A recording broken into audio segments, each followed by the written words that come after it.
Je vous propose donc qu'on ouvre un peu notre regard et j'ai la grande joie d'accueillir Soma Klipakdi pour cette conférence. Donc je vous présente Soma, qui est philosophe du droit, rattachée à l'Université de Paris 8, pénaliste. Elle a interrogé la théorie des communs et comment ceux-ci peuvent être un levier en faveur de la renouvelabilité de la ressource en eau. Ses travaux se proposent de construire les conditions de la paix.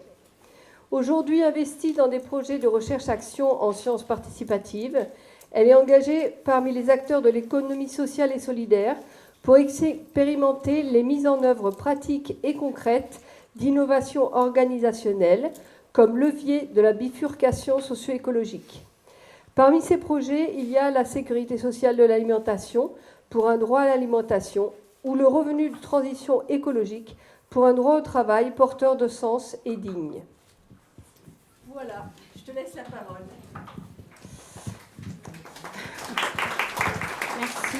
Merci Anne. Là maintenant, on ouvre une fenêtre d'1 heure, mais je vais survoler certaines notions très rapidement, on pourra y revenir. En plus, comme on a eu la chance d'avoir les présentations de Kevin et de Félix ce matin, il y a vraiment des notions que je vais à peine aborder puisqu'on l'a déjà fait. Peut-être juste de vous dire avant d'entamer cet exercice, c'est que j'ai été accidentée en début de semaine. C'est pour ça que j'ai le visage marqué et je sens que mes idées sont beaucoup moins fluides que d'habitude. Donc, mais normalement, ça devrait aller. J'ai fait court, j'ai intervenu cette semaine, ça devrait aller, mais je sens que je suis très fatigable, donc je m'en excuse d'avance.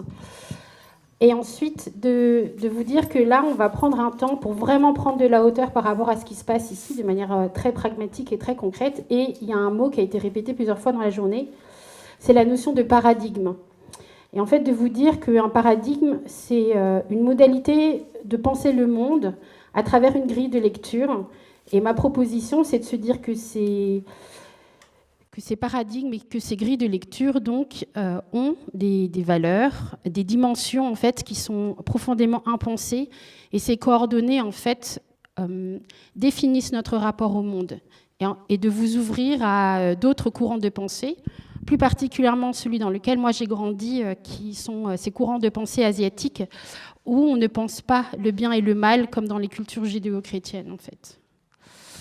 Et donc, un peu d'aller vers ce que chez nous en Asie, on appelle la pensée paysage, et de dire qu'il y a une manière de penser en continuité entre le jour et la nuit qui fait partie d'un même processus, en fait, qui est une journée et qui s'inscrit dans quelque chose de beaucoup plus vaste, qui est la révolution de la planète sur elle-même quand elle tourne et qui après se passe autour du Soleil, etc. Et que toutes ces choses-là se pensent de manière interconnectée, et ce qu'on appelle un organisme vivant sous l'angle de la biologie théorique, en fait, c'est qu'il y a plusieurs organes qui sont très distincts, qui n'ont pas les mêmes fonctions, mais qui participent d'une même chose. Un exemple très précis, les poumons, le cœur, le cerveau, le rein, eh bien, tout cela ne fonctionne pas du tout de la même manière, mais ils participent d'un même mouvement qui est la vie d'un corps humain, par exemple. Et donc tout cela, c'est évidemment pour penser le vivant. Et donc dans la notion de pensée, c'est comment est-ce qu'on prend soin, comment est-ce qu'on soigne, et en pariant sur la capacité d'auto-guérison et de régénération, en fait, qui est le principe fondamental, en fait, du vivant. On va passer très vite sur quelques images que j'avais envie de partager avec vous.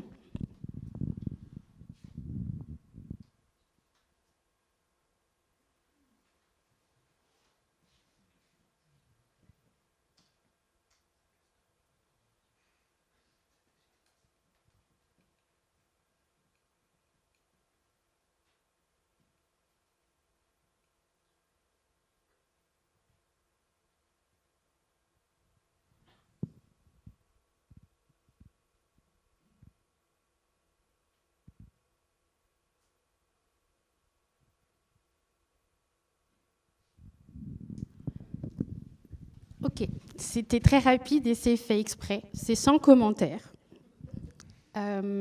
Et donc, déjà de vous dire que fondamentalement, l'être humain est un être fondamentalement technique. Et la première des techniques qui nous envahit très tôt, en fait, déjà dans notre vie fétale, c'est le langage. La technie a un langage qui souvent on définit comme le propre de l'homme, mais je ne vais pas rentrer dans qu'est-ce qui serait le propre ou pas de l'humanité. Il y a tellement de choses qui sont propres à l'être humain qu'on se demande qu'est-ce qui lui reste. Mais dans tous les cas, cette notion de langage, elle est très importante parce que c'est ce qui structure notre rapport au monde. Quand on parle de paradigme, en fait, c'est comment est-ce qu'à partir du langage, nous rentrons dans un lien de réciprocité avec le vivant. Et c'est toujours cette notion de qualité de réciprocité, parce que nous le veuillons ou non, en fait, cette réciprocité existe, ce lien existe, mais comment est-ce qu'on arrive à l'intégrer ? Moi, je voulais introduire mon propos dans une perspective qui est celle de ce que je vais appeler la sobriété prospère, parce que cette bifurcation écologique, si elle ne se fonde pas en fait sur les droits humains, et donc la reconnaissance de l'égale dignité de chaque vie humaine, eh bien, nous passerons à côté parce qu'en réalité, le nœud de la problématique, c'est vraiment celle-là, c'est cet enjeu d'équité sociale. Et donc de prendre soin de notre humanité en même temps que nous prenons soin de nos milieux de vie. Et donc je vais aborder quelques notions, un peu des concepts clés sur lesquels moi j'ai travaillé dans le cadre de mes travaux, qui est cette notion de commun, et de se dire en fait que nos rivières, nos fleuves, sont à penser comme des communs et d'avoir une approche par les communs. Ça aussi je vous le définirai tout à l'heure. Et donc on va parler des bassins versants avec certaines choses en fait qui vont ouvrir bien au-delà du bassin versant. J'ai noté le terme d'anti-entropie, mais ça sera la seule fois en fait où je vais en parler. En biologie théorique, ce qu'on appelle l'anti-entropie, c'est justement le propre du vivant et sa capacité à créer les conditions de son historicité. Je ne vais pas répéter. L'idée, c'est que le vivant a une propriété particulière, c'est de rentrer en interaction avec son milieu de telle sorte à générer les conditions de sa propre régénération. Et donc, cette notion d'anti-entropie, elle est hyper importante. Et donc, il n'y a que le vivant, de ce que nous connaissons dans l'univers en entier, qui est en capacité de lutter contre ce phénomène qu'est l'entropie. Et aujourd'hui, nous pouvons avoir aussi dans nos modalités organisationnelles des capacités d'avoir une action anti-anthropique. Et donc de terminer et d'ouvrir en fait l'échange avec vous à ce moment-là autour de la notion de responsabilité et d'engagement, et de le faire du temps de notre vivant. Donc la notion de réciprocité. Peut-être très rapidement, un des enjeux pour nous autour des territoires, mais aussi en tant qu'être humain, c'est la notion d'autonomie. Devenir adulte, en fait, c'est l'autonomie. Et de pouvoir penser l'autonomie autrement que comme la liberté, mais comme un vecteur d'émancipation.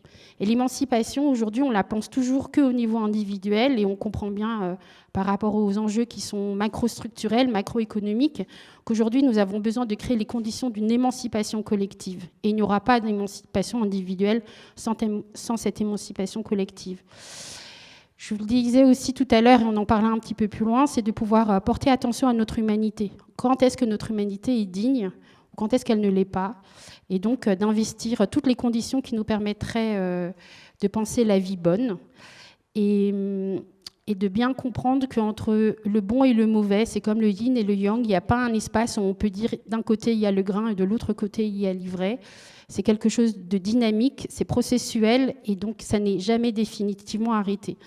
Et l'un des écueils, il me semble, dans la pensée que je vais qualifier d'occidentale ou postmoderne, c'est qu'on pense toujours la dualité à l'intérieur d'un dualisme, alors que les Asiatiques pensent beaucoup plus la dualité comme un principe fondamental de l'univers, mais c'est en continuité. Et donc on a ce que moi je qualifie de dialectique faible contre les dialectiques fortes. Typiquement, les dialectiques fortes, c'est le chaud et le froid, donc l'absence de chaleur ou la présence de chaleur, le noir et le blanc. Et ensuite, il y a des dialectiques faibles, que je vais appeler comme par exemple le jour et la nuit, le soleil et la lune. Vous voyez bien qu'il n'y a pas d'un côté une chose ou une autre, mais que tout cela participe à un même cosmos, en fait. Et donc, en Asie, on ne pense pas le bon et le mauvais de manière découplée ou de manière arrêtée. Ce sont des dynamiques. Et où est-ce que ça commence et où est-ce que ça s'arrête ?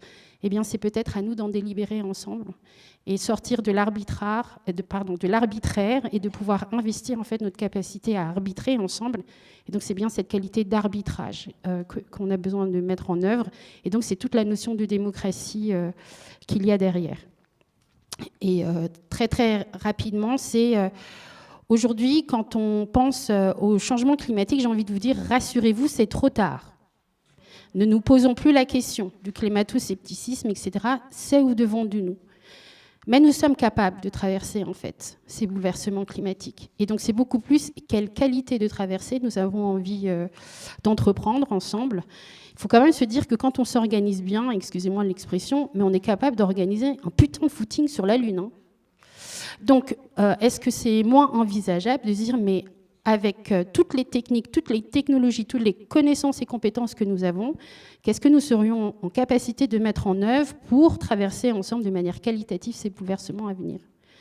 Eh bien, c'est vraiment l'enjeu de comment ce que nous pensons à partir de nos vulnérabilités, mais ça j'en parlerai plus tard, que nous pouvons le penser. Et pour ce faire, pour moi, j'ai envie d'investir ce qu'on appelle la notion d'attachement. Peut-être que vous en avez déjà entendu parler, levez la main. Est-ce que ça vous dit quelque chose, les théories de l'attachement versus l'amour ? Oui.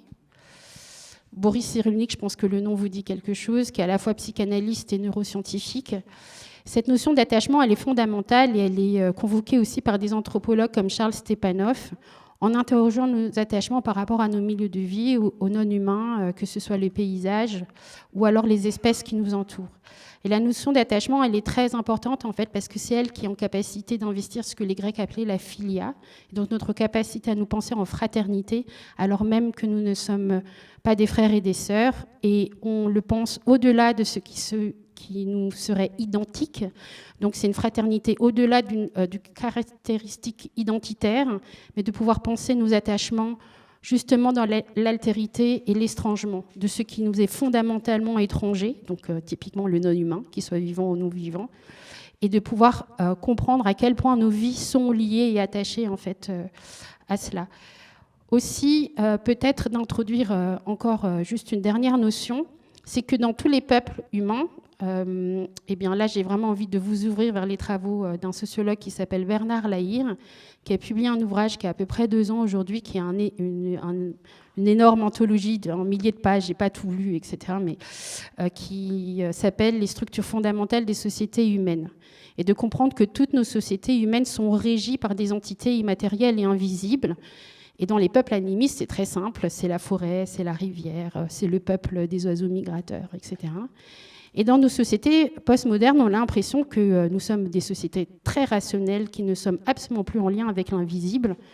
Et chez nous, en fait, cet invisible, ça s'appelle l'État, la loi ou la monnaie, et elles régissent très fort nos vies, et bien plus qu'on l'imagine.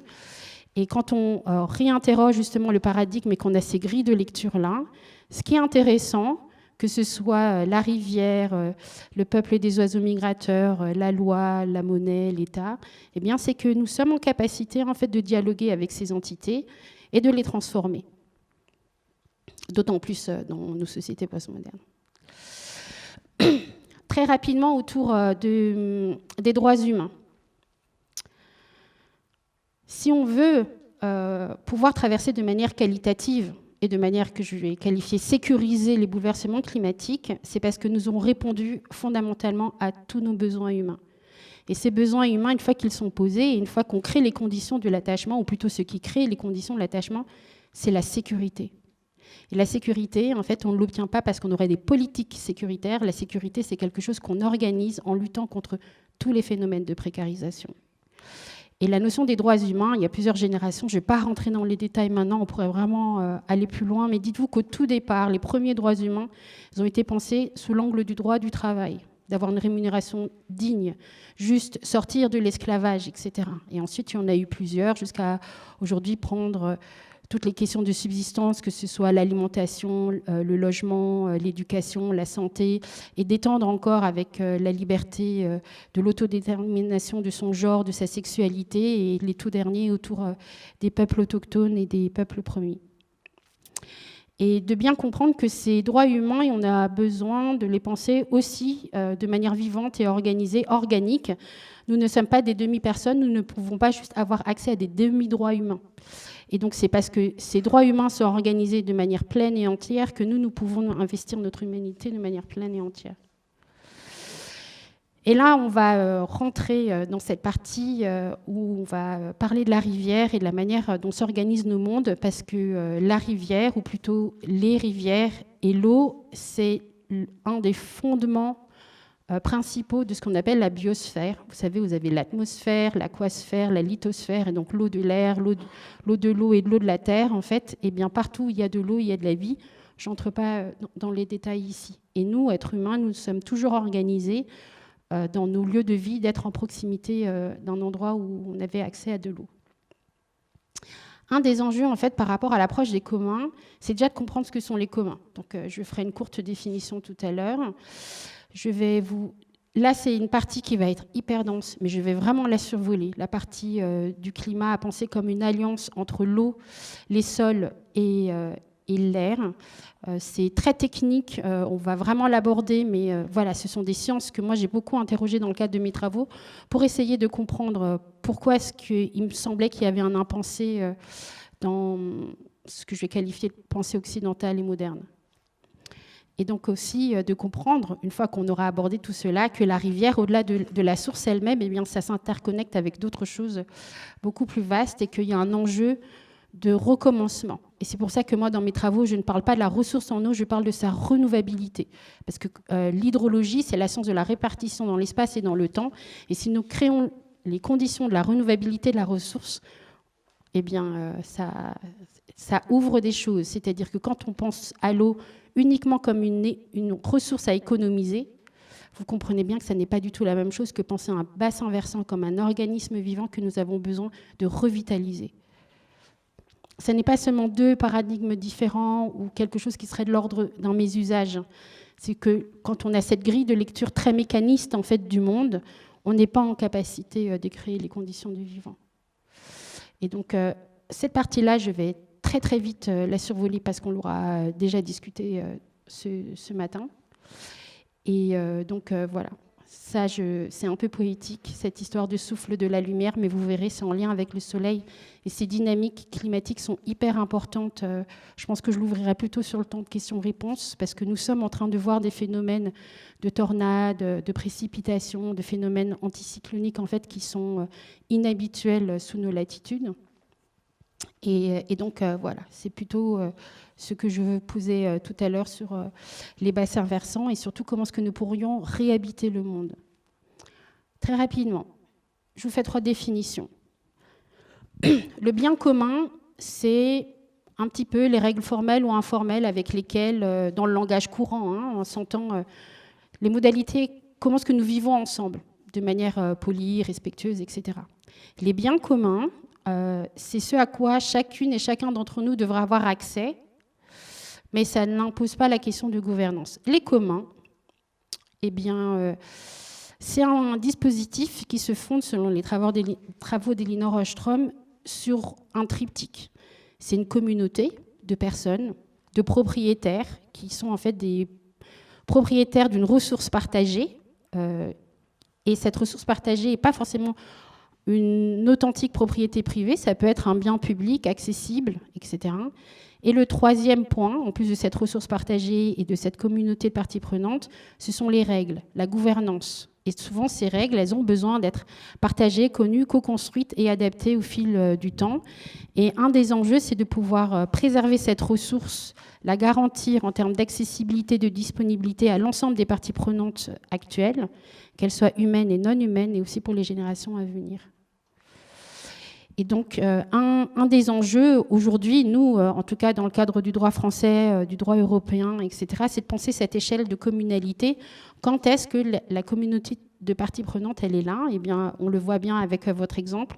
Si vous avez interrogé, il y avait l'OFB, il y avait donc la FRAPNA, les différentes municipalités avec les élus, les agents, les propriétaires, les fédérations de pêcheurs, etc. Vous avez travaillé à cette échelle de communalité à votre niveau, et puis peut-être qu'il y aura des acteurs qui n'y seront plus, d'autres qui reviendront au fur et à mesure. Sur un territoire agricole, on pense bien que les agriculteurs auraient leur place, etc., etc. Et donc, l'une des questions que moi, je me pose dans le cadre de mes travaux, c'est comment est-ce qu'on peut aller plus loin?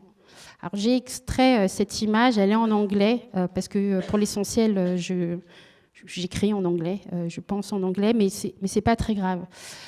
Au-delà de tout cela, il n'y a vraiment qu'un seul point. C'est celui qui est en haut à gauche, en fait. il me semble qu'aujourd'hui, et le retour d'expérience des jeunes était hyper intéressante, c'est cette notion de partager les connaissances et le savoir et les compétences. Et de se dire que par rapport à ces enjeux, nous sommes en train de construire de nouveaux savoirs, nous sommes en train de construire de nouvelles compétences.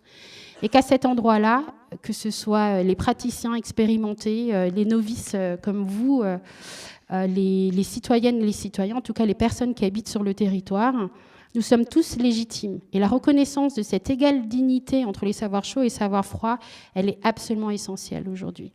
Et la place de l'émotion, de l'accueil, de l'expérience vécue, ce processus d'enquête qu'on peut mener au préalable, elle est fondamentale pour qu'un projet soit investi. Et si c'est bien fait, si c'est bien construit, en fait, c'est le projet de tout le monde. Voilà, ça c'était vraiment pour l'introduction avec l'approche par les communs. Et là, il y a énormément d'exemples qui se font, qui sont très intéressants. Juste de vous dire une chose, c'est que les communs, on va beaucoup les observer dans les peuples autochtones, on va aller beaucoup regarder ce qui se fait ailleurs dans le monde, dans les pays dits en voie de développement, etc. Et nous sommes en train de les tuer dans un pays comme la France. Il y a énormément de prud'homie, de concertage, de sections communes aujourd'hui qui sont mis en danger par l'Institut. C'est-à-dire l'affouage, vous savez, cette pratique de collecter du bois autour des villages avec des forêts communales où, en fait, parfois, ce sont les maisons. En fait, les morceaux de forêt sont des dépendances de la maison. Enfin, le droit est très complexe autour de ces questions-là et on ne les reconnaît pas. Et parfois, l'OFB, l'ONF prétendent que ces personnes qui vivent ici, n'étant pas des experts ni des spécialistes, ne connaissent pas assez bien la forêt et qu'ils la maltraitent. Et la preuve, la démonstration par le réel démontre plutôt l'inverse. Les feux de forêt qu'il y a eu dans les Landes il y a 2 ans, eh bien, les forêts qui ont le moins brûlé sont ces sections de communes. Donc ces personnes-là connaissent très bien leur territoire, connaissent très bien leur forêt, ils s'y promènent, ils y sont attachés. Et donc voilà, je m'arrête ici sur ce point-là. Ça, ce sont toutes les notions qu'on va aborder, je vous l'ai dit, mais ça va être hyper rapide. Vraiment, je ne me prends que 5 minutes pour vous parler de ça. Il y aura des diapos. Si vous voulez qu'on revienne dessus, on pourra y revenir. Je ne vais pas définir les bassins versants. Je pense que vous connaissez, vous savez, c'est cette ligne de démarcation de crête, etc. et tout ce qui se passe. Sauf que l'enjeu aujourd'hui, c'est bien de comprendre sur les questions climatiques, environnementales et de dégradation des bassins versants. Ce n'est pas seulement l'eau, c'est aussi tous les sédiments. Qu'est-ce qui se passe comme activité et l'eau emporte tout, en fait, sur son passage. Les polluants, les pesticides, les déchets, etc., etc. Je ne vous parle même pas des médicaments, des hormones. J'avais pris quelques images des bassins versants de la Drôme, de ce que vous avez également sur votre territoire pour que vous puissiez voir comment est-ce que ça s'écoule et dans quoi ça s'inscrit. Mais je vous propose de ne pas rester dessus. Et donc, de comprendre pourquoi est-ce que, au-delà de la rivière, on avait besoin de penser la renouvelabilité de la ressource en eau et de l'inscrire dans un panoptique beaucoup plus vaste. Je ne sais pas si vous savez, mais il n'y a que 2 à 3% de l'eau présente sur Terre qui est de l'eau douce. Tout le reste, c'est de l'eau salée. Et cette eau douce est très fragile en termes de renouvelabilité. Nous-mêmes, nous n'y avons quasiment pas accès. C'est près des 3/4, un peu plus des 3/4 de l'eau douce qui est dans les glaciers. Quand on parle de glaciers, là on voit les montagnes, mais en réalité c'est aussi tout ce qui est congelé, c'est-à-dire la cryosphère dont on va parler plus tard, la banquise, que ce soit le pôle Nord, le pôle Sud, le Groenland, etc. C'est l'essentiel en fait. Mais par contre, pour moi, c'était important de vous garder les glaciers parce que les glaciers ont un rôle fondamental. C'est comme une banque d'eau en été en fait pour tous nos cours d'eau sur le Cantinon. Il y a une portion vraiment très petite qui est dans l'air sous forme de nuage, mais elle joue un rôle fondamental en fait dans la gestion de la température, parce que le principal gaz à effet de serre, c'est la vapeur d'eau, figurez-vous. Pas tellement le gaz carbonique. Donc il y a le gros quart après de l'eau douce qui est sous terre, dans les aquifères, et aujourd'hui nous sommes en train d'éroder cette ressource qui est souvent fossile, préhistorique un petit peu, au même titre que le pétrole. Et l'eau courante, ce que j'ai appelé l'eau courante, l'eau bleue, celle qui est en surface et qui court dans nos rivières, eh bien, ça n'est même pas 2%. C'est pour ça qu'on va vous dire que la ressource en eau est fragile aujourd'hui. Elle est fragile à la fois par sa rareté, mais aussi par sa fragilité et sa sensibilité à l'eau est le plus puissant dissolvant dans l'univers, de matière organique, de matière minérale et même de gaz. Et de par son caractère d'être un dissolvant, eh bien, l'eau récupère tout, en fait, et aussi les pollutions. Là, peut-être juste de vous dire, ça c'est la grande image du cycle de l'eau tel qu'on nous a appris à l'école. Elle est à la fois vraie et tellement simplifiée que c'est erroné. Ne pensez que le cycle de l'eau avec, vous savez, l'évaporation de la mer qui forme des nuages, la condensation qui sont poussés par les vents, que ça va précipiter, une partie s'infiltre et l'autre ruisselle. C'est vrai et en même temps c'est beaucoup trop simple. Parce qu'on a besoin de penser le climat en fait comme une alliance à la fois de ces cycles de l'eau, donc c'est vraiment au pluriel, avec le caractère vivant des sols et les vents. Et ça, c'est ce qu'on va regarder ensemble. Mais là, pareil, je vais que survoler. Et l'important, peut-être, de vous dire quand même que la biosphère, elle a été définie au tout départ par Vladimir Vernadsky dans les années 20, en 1926, comme étant la surface de la Terre qui était transformée par l'action du Soleil. Et sans tout à fait lui donner raison, parce qu'on a beaucoup changé, etc., vous verrez que l'action du Soleil est très importante sur ces questions-là. Ça, c'est un peu les rôles qu'ont les sols aujourd'hui, d'infiltration, de stockage, de dépollution de l'eau aussi. Il y a évidemment tout ce qu'on va qualifier de production végétale, etc. C'est un habitat pour la biodiversité. 80% de la biomasse terrestre, en fait, vit dans les sols.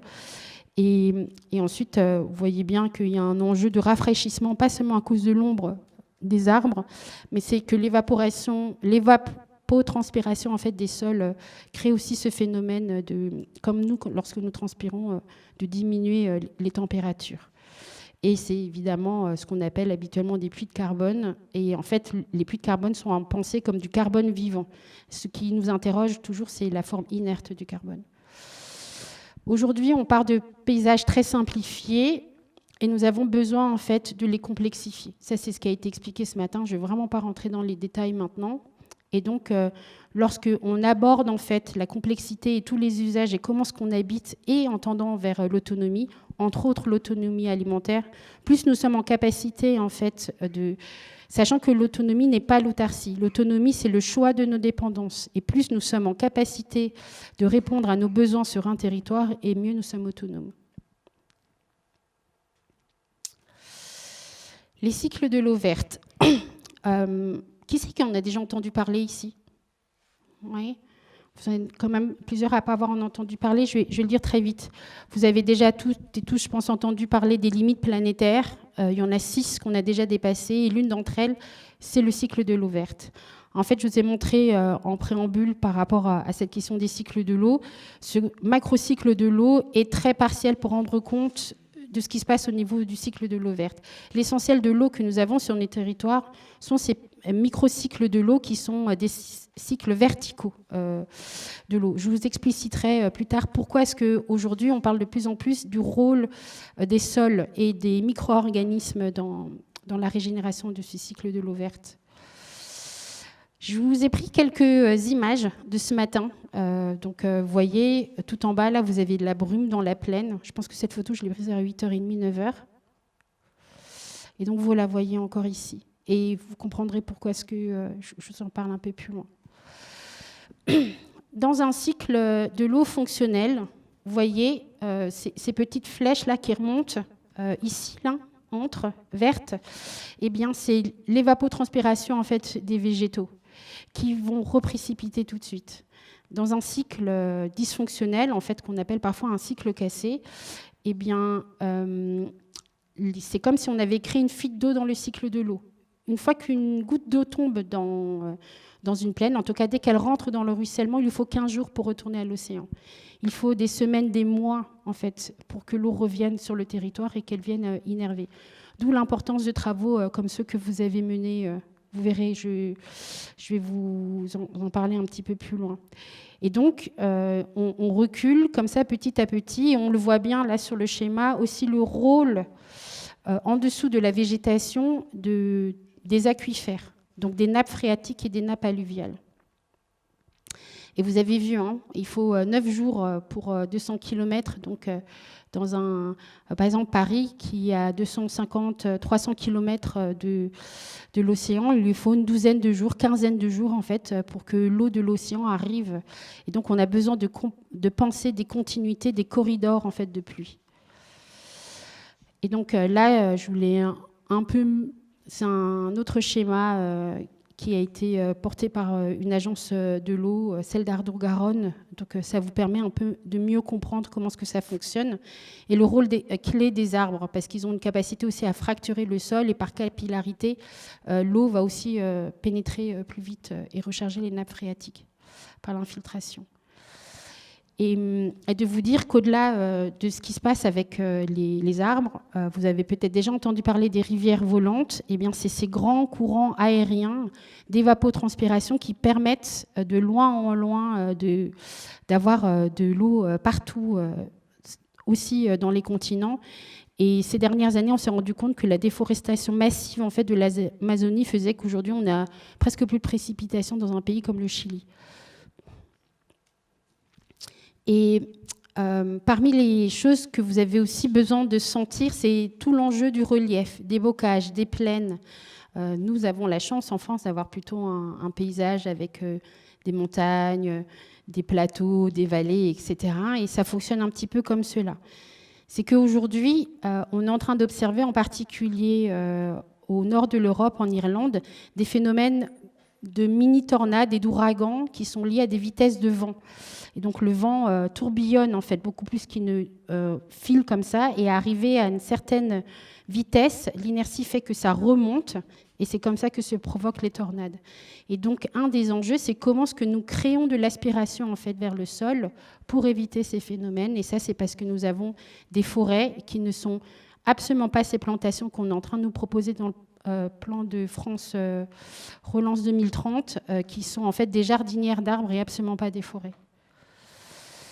Et donc, le soleil a un rôle fondamental dans la fabrication des vents et des masses d'air, etc. Mais tout ça, ça se couple aussi avec un autre grand enjeu, parce que la surface immergée des sols et des continents sur notre planète, ça n'est aussi qu'un quart. Tout le reste, en fait, c'est les océans, et l'essentiel des équilibres géoclimatiques sont liés aux courants marins.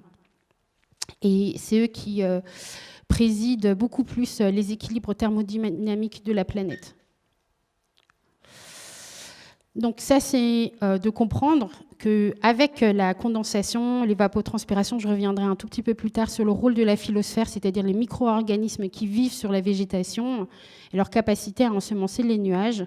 Eh bien, en réalité, c'est que en cultivant les arbres, ce que nous faisons, nous semons les vents.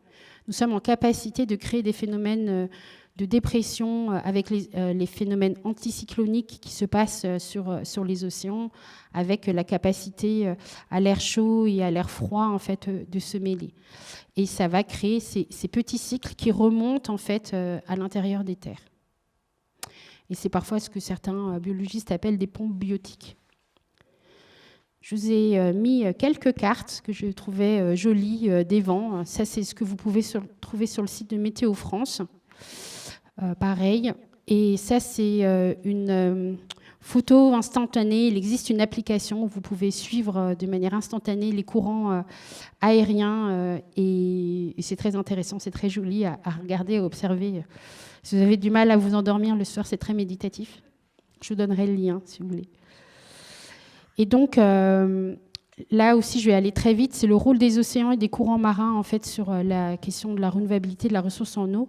Et ça va ouvrir sur le rôle de la cryosphère. Donc, toute cette partie d'eau congelée qui est un régulateur thermique formidable et qui est en train de s'éroder très vite. Je pense que vous le savez, les territoires les plus touchés par le changement climatique sont les pôles.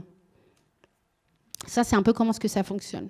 De manière très schématique. Vous voyez, il y a une partie qui se refroidit, qui remonte, etc., qui se réchauffe. Et donc, entre la partie chaude et la partie froide, c'est ce qu'on appelle une strate. Et il y a vraiment des phénomènes, si vous avez déjà pu plonger en pleine mer, on sent la différence, pas seulement de température, mais que c'est comme si on passait un écran. Vraiment, on rentre dans une autre densité. C'est pas qu'une question d'obscurité, etc. Et ce phénomène de stratification est en train de s'agrandir. C'est de plus en plus chaud au-dessus et de plus en plus froid au-dessus, et ça a un impact en fait sur la biodiversité marine. Et donc ces enjeux de densité d'eau, elle provoque en fait des courants maritimes qui vont, vous avez déjà tous et toutes entendu parler du Gulf Stream, qui est ce courant d'eau chaud qui part des Caraïbes et qui repartent sur nos côtes et qui ont un impact fondamental en fait sur la partie que nous habitons d'Europe occidentale. Et donc aujourd'hui, la cryosphère, comme je vous disais, c'est quasiment 80, c'est plus des 3/4 de l'eau douce qui sont stockées dans ces espaces-là. Ce qu'on appelle les ice shelves, c'est aussi parfois ce qu'on appelle les Islandis, et ces parties-là sont en train de s'effondrer. Pour que vous ayez une idée et de comprendre ce qui se passe, vous voyez, si jamais le pôle Nord fond, ça n'aura absolument aucun impact sur le niveau des océans. Ça n'est pas le cas pour le Groenland et le pôle Sud. C'est un peu le phénomène de glaçon dans un verre d'eau. Vous voyez, si vous avez un glaçon là-dedans, quand ça fond, en fait, ça ne fait pas déborder le verre. Par contre, vous avez l'eau jusqu'au bout, vous posez une feuille ou une cuillère ou une fourchette et vous mettez le glaçon, et ben, quand le glaçon fond, ça déborde. Pour avoir une idée, ce sont des chiffres qui sont vraiment ultra flippants. Le Groenland, c'est une augmentation du niveau de la mer de 7 mètres et le pôle Sud, c'est 52 mètres. On va aussi passer très vite. C'est juste pour que vous compreniez qu'il y a énormément d'interactions en fait avec cette cryosphère et surtout sur le caractère albédo. Parce que vous voyez, la glace, c'est blanc, l'océan, c'est bleu marine. Donc la capacité à stocker la chaleur n'est pas du tout la même. Je ne suis pas rentrée dans les détails, mais il y a aussi un phénomène exponentiel. C'est-à-dire que la chaleur, quand elle est stockée, elle se multiplie, elle ne s'additionne pas. Et donc le vivant, dans tout cela, qu'est-ce qu'il nous apprend? Et quelle est notre place par rapport à cela? Là, je vais vraiment pas parler du règne animal, je vais quasiment parler que du règne végétal, et plus particulier des micro-organismes en fait, qui vivent dans les sols. À la fois les champignons et les micro-organismes, bactéries, acariens, etc., etc. Peut-être juste sur cette image, vous voyez au niveau des racines, là, on voit la capacité d'absorption en bas à droite des sols. C'est parce que lorsqu'un sol est vivant, il y a des galeries, et ces galeries, c'est des trous, et en fait, ces trous, c'est là que l'eau, elle s'infiltre lorsqu'il pleut. Là, on le voit bien aussi sur le rôle des champignons mycorhiziens. Je ne vous ai pas appris de schéma où on voit comment ce que pendant longtemps, on a pensé que les champignons mycorhiziens, à l'endroit où il y avait une interconnexion entre la racine des champignons et la racine des arbres, c'était un phénomène parasitaire. Nous sommes en train de comprendre en fait que c'est vraiment une symbiose et que sans les champignons, en fait, les arbres ne pourraient pas communiquer entre eux, mais surtout, ce sont les nutriments qui passeraient pas. Je rentre pas dans les éléments biochimiques, même si c'est hyper fascinant et qu'il y a des plantes qui sont en capacité de synthétiser en fait l'azote, et c'est comme si elles avaient une planche à billets et elles négociaient. Pendant longtemps, on pensait que les végétaux n'avaient pas de système immunitaire, mais en fait, ils sont tout le temps en dialogue et en contractualisation avec les bactéries qu'il y a dans les sols. Voilà, c'est assez incroyable ce qui se passe là-dessous. Et ce que je voulais vous dire, c'était le rôle fondamental des végétaux. Certains d'entre vous ont peut-être déjà entendu parler de Ernst Zürcher. Et donc, lui, il a vraiment observé ce qui se passe. Et dans le cadre de la photosynthèse, ce n'est pas seulement de transformer l'énergie du soleil en sucre via la transformation du dioxyde de carbone, c'est aussi la fabrication, la synthétisation d'eau. En fait, les arbres, la végétation est en capacité de générer de l'eau qui n'existe pas, qui n'existait pas encore. Ça, je m'étais dit que c'était quelque chose que j'avais envie de partager avec vous. Et donc, ils ont un rôle fondamental dans la purification et l'épuration de l'eau. Il y a une autre chose qui est assez peu connue du grand public que j'avais envie de partager avec vous. Je vous ai déjà parlé du rôle de la rhizosphère et de sa capacité de stockage, de maintien de l'eau, sachant que les bactéries sont comme nous, elles respirent. Et parce qu'elles respirent, elles provoquent des phénomènes de condensation dans les sols. Et comme les sols sont déjà un peu humides, eh bien, l'eau est stockée, mais en plus, l'eau est aussi générée par la respiration des bactéries. Et de vous dire ensuite, de vous parler d'un autre règne de micro-organismes qui est la phylosphère. Ce sont des bactéries qui ne vivent que sur les plantes, parce qu'elles meurent au-delà de 37 degrés. Et dans la phylosphère, il existe des bactéries. Peut-être juste un point physique très rapide. Les micro-gouttelettes qui sont évapotranspirées par la végétation, il en faut 1 million pour avoir une seule goutte d'eau, de pluie. Et donc, on a besoin de créer un phénomène de condensation dans les nuages. Et il n'y a que 2 manières physiques d'obtenir cela, soit à la cristallisation à partir d'un grain de sel, donc c'est ce qui se passe par exemple sur les océans, soit parce qu'il y aura de la glace. Sauf que pour que ces microparticules qui transportent des poussières, des cendres, enfin ce que vous voulez de la suie, il faut que ça atteigne des températures à moins 35 degrés. Et l'atmosphère, en fait, ça fonctionne comme un tiroir et il faut que le tiroir soit plein pour que ça précipite. Et pour qu'il y ait de l'eau avant que l'air ne soit saturé de micro-gouttelettes d'eau, eh bien, c'est grâce à l'action de la phylosphère et de 2 bactéries qui sont à l'intérieur qui, elles, arrivent à congeler très vite, en fait. Et elles vont provoquer un petit peu comme dans votre salle de bain lorsque vous vous baignez, enfin, quand vous vous douchez, vous savez, cette vitre, elle est très froide et tout d'un coup, ces micro-gouttelettes de vapeur que vous avez dans la salle de bain vont se condenser et vous aurez des phénomènes de précipitation. D'où le rôle fondamental en fait du végétal. Sachant que le végétal n'existe pas s'il n'est pas jardiné, cultivé aussi par la faune sauvage, mais j'ai décidé de ne pas en parler, je n'ai pas assez de temps. Et donc de terminer là-dessus, je prends encore 5 minutes et après on va ouvrir le temps des questions. Lorsqu'on a ce regard, sachant que j'ai vraiment survolé hyper vite, j'espère que ça a été compréhensible, vous me direz, c'est de sentir la complexité de chacun de ces organes qui fondent le climat. Et que le climat, comme tout organisme vivant, a la possibilité de se régénérer, en fait.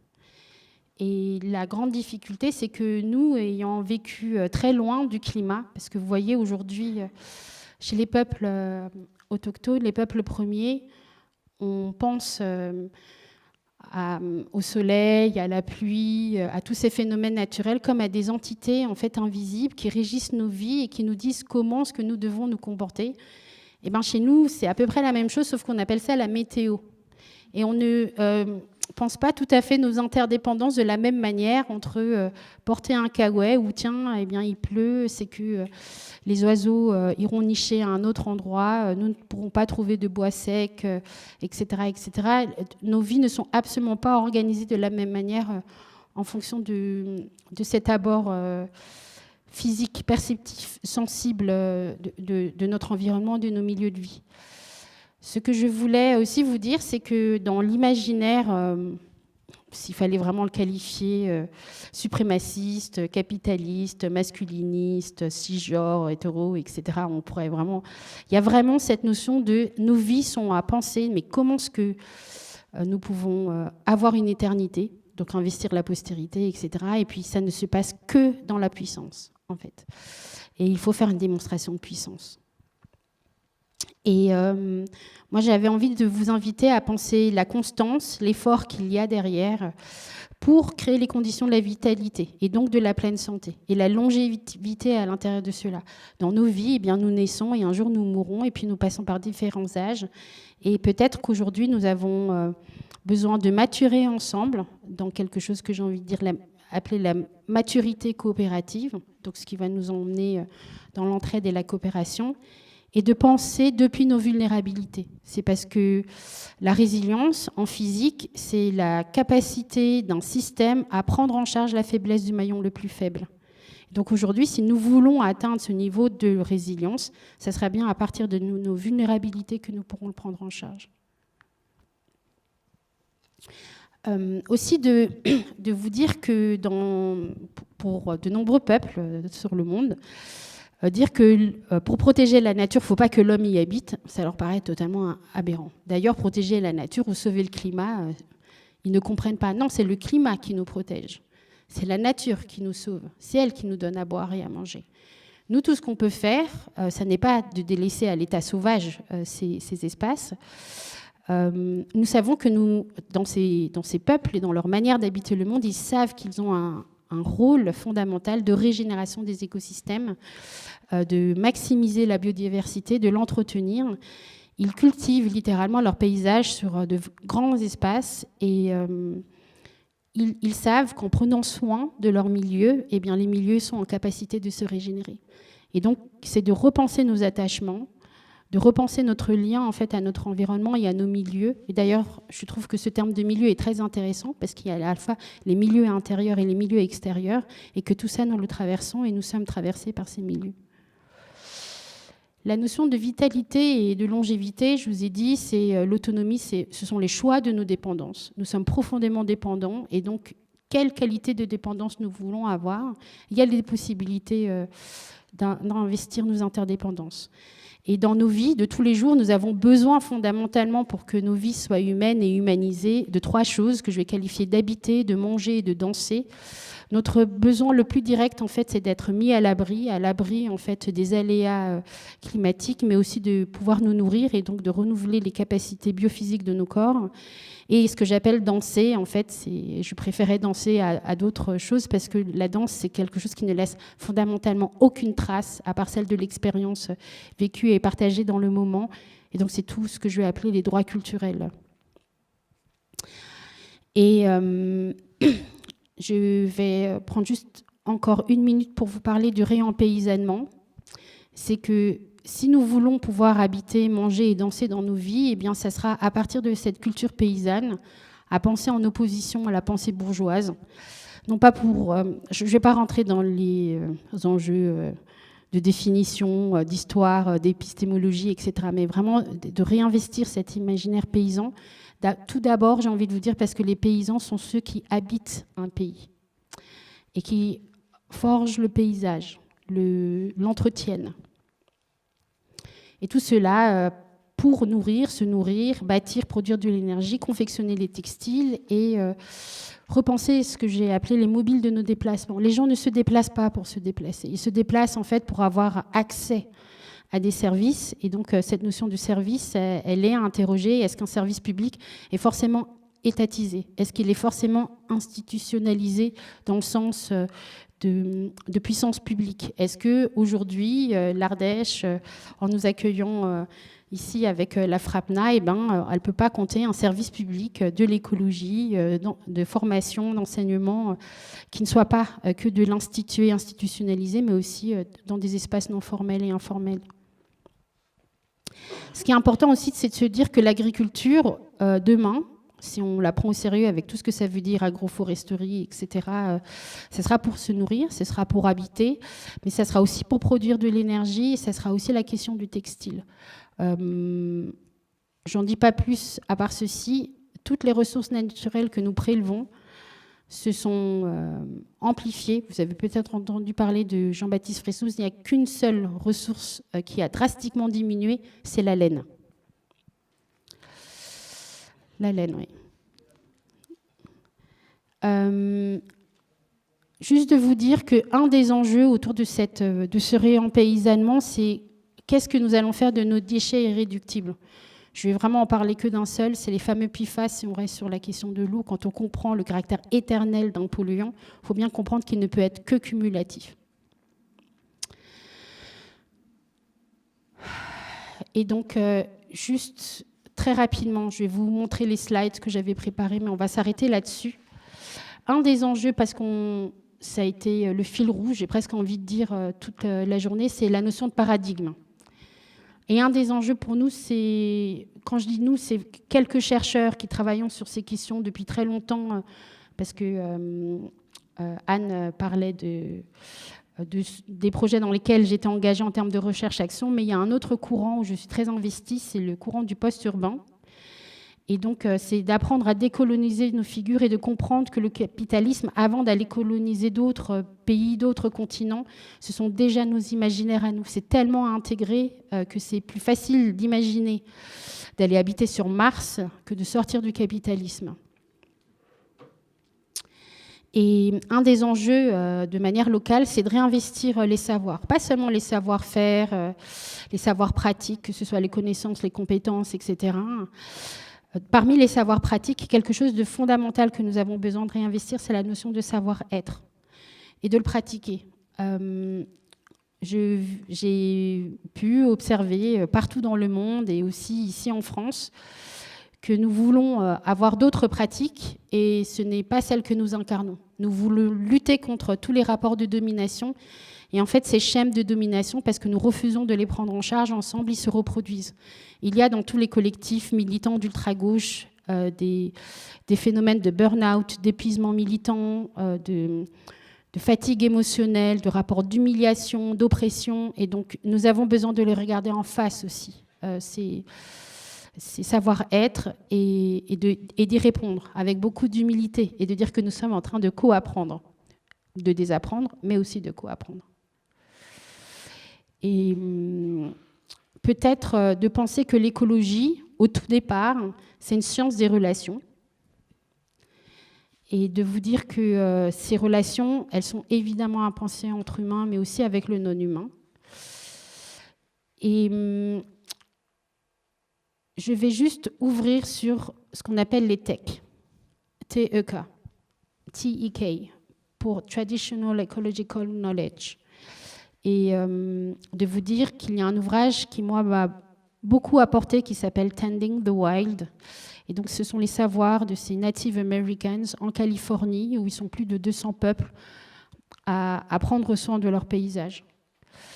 Et la manière dont ils pensent, avec un E, eh bien, agit sur la manière dont ils pensent, avec un A, leur territoire.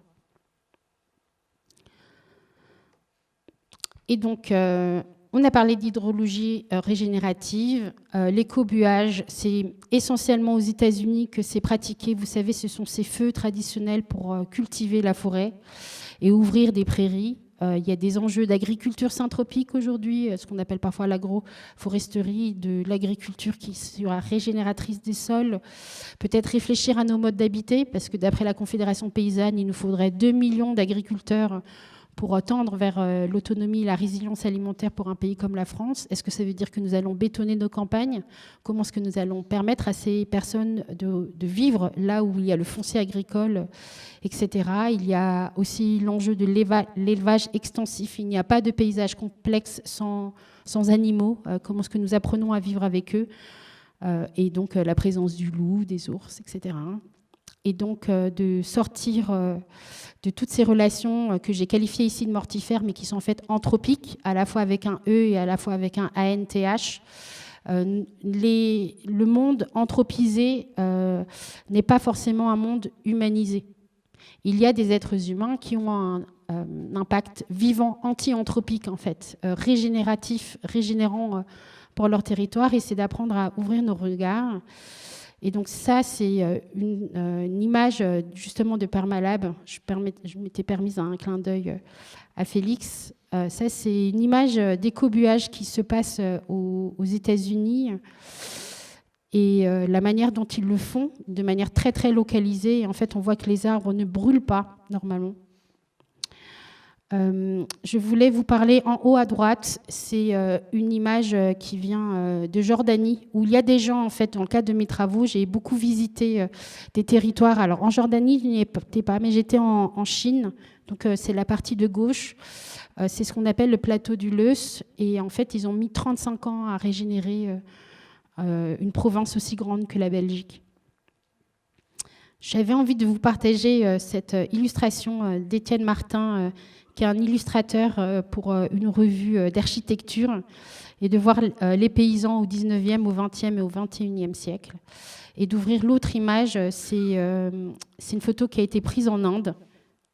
Et donc, ils ont développé des techniques agricoles, agroforestières, qui prennent en compte les structures géomorphologiques des sols. Et donc, c'est pour ça que ça fonctionne comme ça.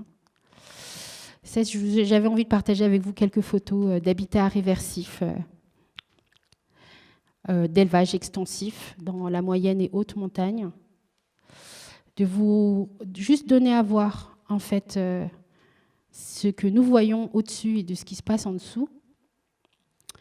Là, c'est pareil, c'est quelques illustrations graphiques. De toute façon, je transmettrai la diapositive. Je crois que Noémie l'a déjà, donc elle pourra largement la partager en commentaire. Normalement, si ça apparaît, vous verrez les ressources à chaque fois. Ça, c'est de l'agriculture syntropique. pareil, ça c'est du café en Colombie. Ça, c'est les pratiques de bocage que nous avons en Normandie. Donc, la manière dont on étêtait, donc les arbres, on récupérait le bois pour se chauffer en hiver. Et j'avais envie de terminer avec 2 images. Celle-ci, qui est un chemin creux qui reliait les bocages dans nos campagnes et qui permettait en été de se déplacer à l'abri du soleil et d'être protégé. À la fin de l'été, parce qu'il y avait de l'herbe, etc., les animaux fourrageaient à ces endroits-là parce que ça n'avait pas encore desséché. Les animaux y restaient jusqu'à l'hiver, à la porte de l'hiver, une fois que les feuilles d'arbres étaient tombées. Et ça permettait, à la fin du printemps, en fait, pendant plusieurs mois, il y a toutes les déjections animales qui sont là, ils les creusaient, ils les remportaient et ils parsemaient leurs champs pour que ça reste au chaud grâce à l'action du fumier animal. Et donc, ça complétait l'apport azoté des sols. Et de terminer par ceci. Je ne sais pas si vous avez déjà eu l'occasion de voir ces images de peuples qui tressent les arbres pour en faire des ponts vivants. Et ces ponts sont beaucoup plus solides que nos ouvrages en béton. Ils sont très résilients. Et voilà, c'est là-dessus que j'avais envie de terminer.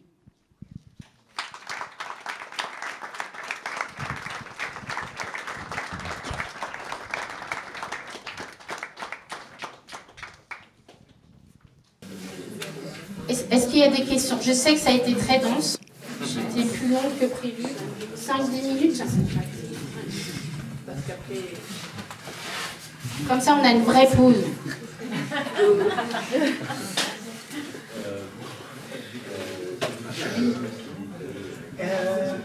Merci Somac. Un point que j'aimerais t'entendre déplier, c'est la relation entre éternité et puissance. C'était obscur. Okay. Je vais bien prendre encore 1 ou 2 questions.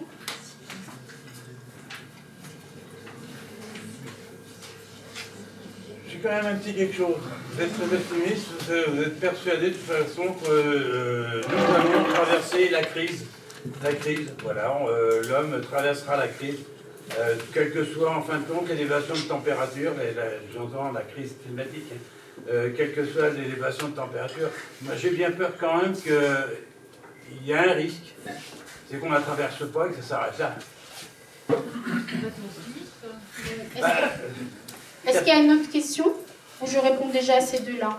Moi j'ai une question sur, à partir du titre, du sous-titre, il y a des organismes, des personnes, des associations qui prêchent pour donner une identité juridique à des rivières, des bassins. Qu'est-ce que vous en pensez? Ok. Je pense que c'est bien que vous me posiez la question de l'optimisme parce que je ne me qualifie absolument pas d'optimiste, moi, à titre personnel, mais plutôt de combative. Il faut bien comprendre de quoi il s'agit lorsque je parle de combativité. C'est que aujourd'hui, la réponse pour traverser la crise climatique, elle serait techno-solutionniste. Elle n'est pas techno-solutionniste, en fait. C'est comment est-ce que nous réinvestissons le caractère vivant de nos vies. Et il y a un terme qui a été posé tout à l'heure, il me semble que c'était par Sarah, c'est celui de ralentir. C'est toi, Sarah, ou c'est Solène? Oui, ouais, c'est Floriane. Et cette question, c'est pas tellement de ralentir, c'est qu'aujourd'hui, ce qu'on appelle la vitesse, c'est juste une fuite. Et nous n'investissons plus nos vies, en fait, le caractère vivant de nos vies. Et ce caractère vivant, il doit fondamentalement être enthousiaste, en fait. Pas forcément joyeux, c'est-à-dire cette notion de renouvellement, de perpétuité, etc. Et ça va répondre à ta question, Boris. C'est aussi comment est-ce qu'on pense le présent et l'actuel.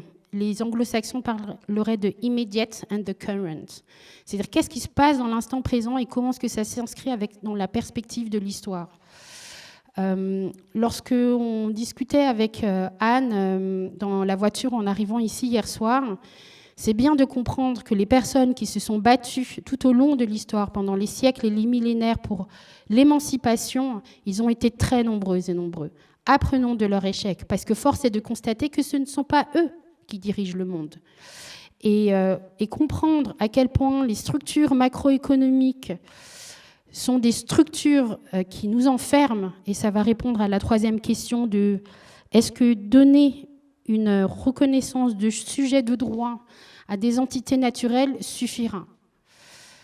Je vais vous partager quelque chose que j'ai vécu ce mercredi, puisque j'étais à l'Assemblée nationale et que nous travaillons avec une coalition qui s'appelle Stop Écocide France, mais qui est une coalition internationale. Il y a une directive européenne qui a été votée l'année dernière, qui doit passer dans le droit français en 2026 pour une reconnaissance du statut de crime d'écocide. Parce qu'aujourd'hui, un écocide n'est qu'un délit. Il n'est un crime qu'en temps de guerre. Et pas besoin d'être pénaliste pour comprendre qu'il y a une vraie distinction entre un délit et un crime. Et la question, c'est peut-être de vous dire deux choses. Et ça va beaucoup plus vous interroger en réalité que vous apporter une réponse. Mais parce que j'ai envie de dire qu'un philosophe, il n'apporte pas de réponse. Il redéfinit avec vous la question. Parce que je n'ai pas de bonne réponse à vous donner. Mais ensemble, nous pouvons définir quelles sont les réponses qui seront bonnes pour nous. Il n'y a pas une seule et unique réponse ou solution. Nous n'en avons pas. Je ne connais pas vos désirs. Je ne sais pas à quoi vous aspirez. Et c'est une excellente nouvelle, parce que cette différence entre vous et moi, c'est ce qui fera le caractère épicé de notre rencontre et de notre lien. De vous dire deux choses, donc. C'est que le schème de la domination, moi je le distingue de ce qu'on appelle les rapports de domination. Le schème de la domination, c'est quelque chose de très, très structurant.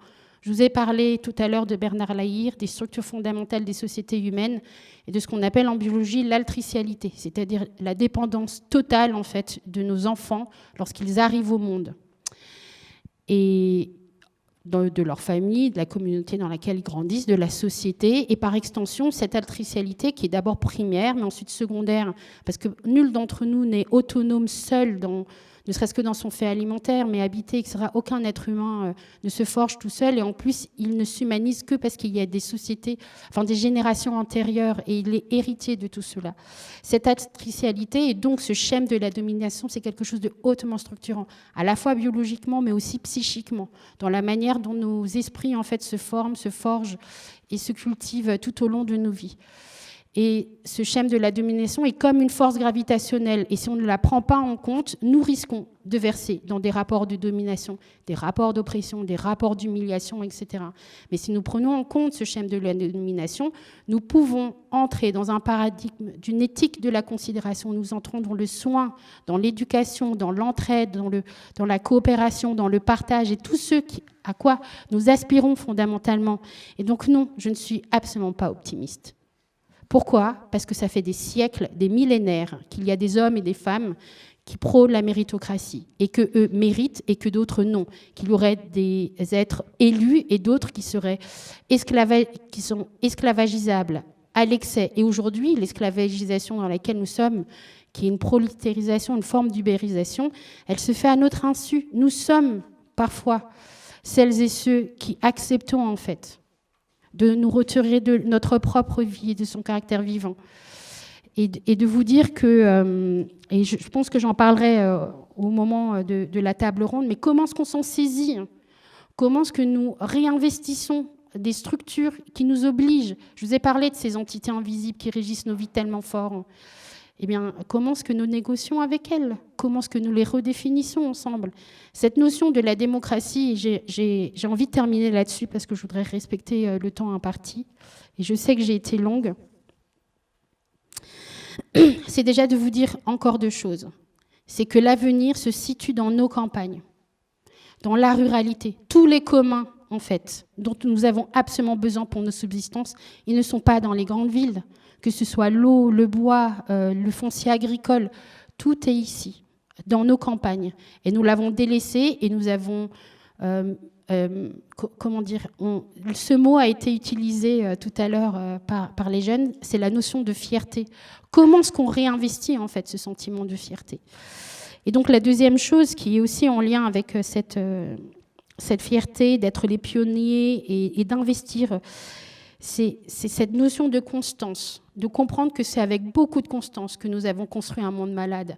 Ça sera aussi avec beaucoup d'efforts et beaucoup de constance en fait que nous pourrons construire un monde en pleine santé, sachant que la pleine santé, elle n'est jamais définitive. C'est-à-dire, j'ai échangé avec, je vais juste raconter très rapidement cette anecdote, je vous l'ai dit, je me suis fracturé le nez.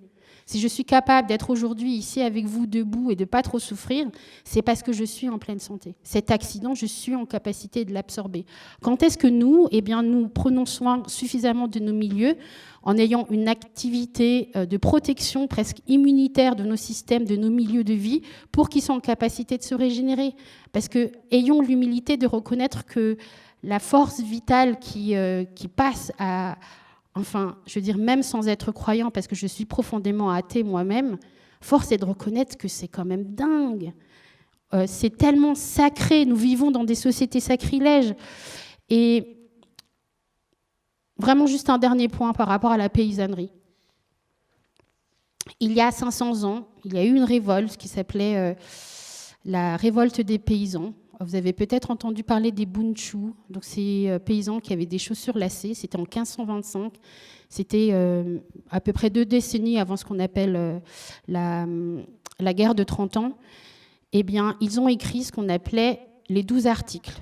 Et les gens qui travaillent sur ces sujets disent que c'est la préhistoire en fait des droits humains et de ce qui sera en 1789 la Déclaration universelle des droits de l'homme et du citoyen. Eh bien, ces hommes et ces femmes se sont battus pendant 3 ans, ils ont eu gain de cause. Puis ce sont des paysans, ils sont rentrés chez eux, parce qu'il y a des femmes, il y a des enfants, il y a des champs incultivés, et puis il faut que la vie reprenne. Ils sont rentrés chez eux. Et les seigneurs, eux, ont l'éternité devant eux, se sont organisés, ils sont allés les chercher les uns après les autres, et c'est 70 000 paysans qui ont été tués en Alsace, en Moselle, dans le Palatinat, le Baden-Württemberg et la Saxe. Et c'est pour ça, non, je ne suis absolument pas optimiste, en fait. Et ils sont en train de nous rejouer cette ritournelle de la guerre, de la nécessité que ça va relancer la machine économique. Surtout, ne les croyez pas.